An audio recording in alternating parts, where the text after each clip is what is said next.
Hello, this video is a part two of how to end math poverty in Caribbean countries, and especially in this part relevant for the CXC test, including CSEC mathematics test.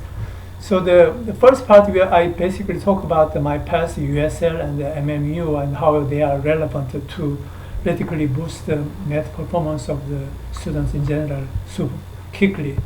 So depending on the commitment level of your country and the Ministry of Education, my original MMU1 version was basically ranging from 25th percentile to 75th percentile. Depending on the level, they can be about distance of 50 or distance of 30, 40, or can be just 25, 20, or even 20.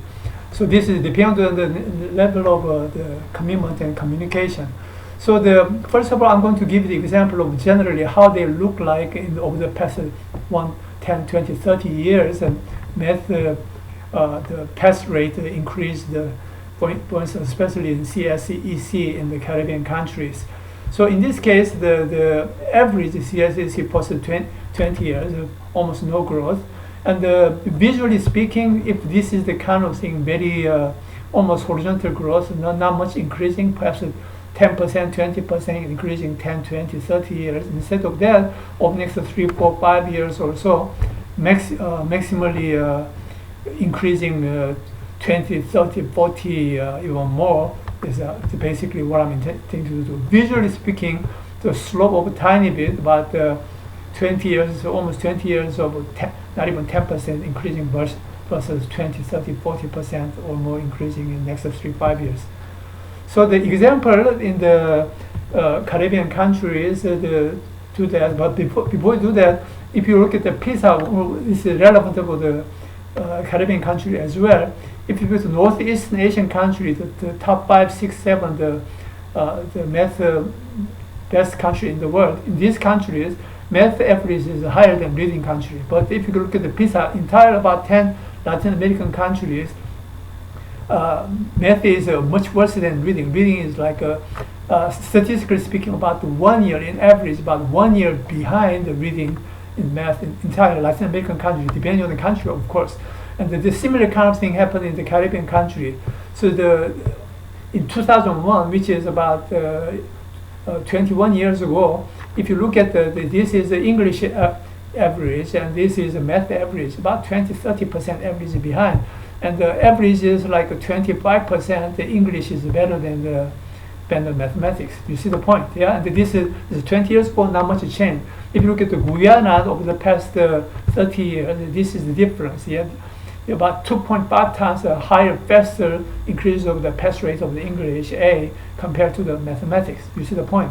And so, if over the next 3, 5, 6 years or something like that, this time of range, if I can catch up to the English level, the math, if your government can commit.